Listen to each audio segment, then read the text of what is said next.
স্বাগতম সবাইকে আমার নতুন একটি ব্লগ ভিডিওতে। জানি না ভিডিওটা কেমন হয়েছে। আজকে আমরা চলে আসলাম তিনজন আমাদের একটি বিখ্যাত নদী বগাইজান নদীতে মাছ ধরার জন্য। আর আমরা নিয়ে আসলাম একটি ধর্মজাল। এই যে ধর্মজালটাকে প্রস্তুতি করা হচ্ছে মাছ ধরার জন্য। একা একা পারছে না, তারপরে চেষ্টা করতেছি। আসলে জালটা প্রস্তুত করার জন্য যে সময় এটা একটা কঠিন বিষয়, তারপরেও যারা সবসময় করে তাদের কাছে খুবই সহজ। আমরা অনেক দিন ধরে ওই জাল নিয়ে আসি না, তার জন্য আমাদের একটু কষ্ট হচ্ছে। তারপরেও প্রস্তুত করা হয়ে গেছে। দেখা যাক এখন জালটি নদীতে পালানো হবে, তারপরে কি মাছ উঠে। সাথে থাকবেন আর ভিডিওটি ভালোটাই দেখে যাবেন। যদি ভালো লাগে অবশ্যই ভিডিওটি কমেন্টে বলে যাবেন। আর আমাদের এলাকায় সেই জালটিকে বলা হয় ধর্মজাল। জানি না কার কার এলাকায় সেটির নাম কি হয়, অবশ্যই কমেন্টে বলে যাবেন। এই যে কচুরিপানাগুলো পরিষ্কার করছে। ও আবার আমাকে দুষ্টুমি করে ডিল মারলো। ভিডিও বানাচ্ছি দেখি।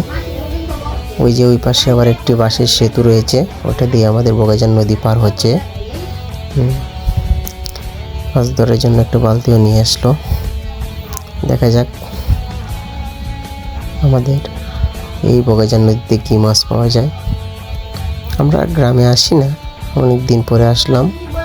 আর আসা হলেও বর্ষার সময়টা পাওয়া যায় না, যে সময়টা আমরা ওই ধর্মজাল দিয়ে মাছ ধরতে পারবো।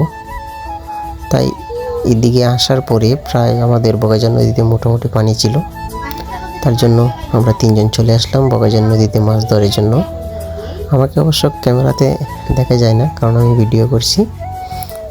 ও মাছগুলো জীবিত থাকার জন্য বালতিতে পানি নিয়ে নিচ্ছে। দেখা যাক এখন জালটা ওঠাবে, কি মাছ ওঠে আমাদের জালে। অবশ্যই সাথে থাকবেন আর আপনাদেরকে দেখাচ্ছি। এই যে উঠেছে। এই বর্তমান সময়ে মাছ একটু কম, তার জন্য তেমন বেশি পাওয়া যায় না। তারপর আসলাম, অনেক দিনের শখ ধর্মজাল দিয়ে মাছ মারবো।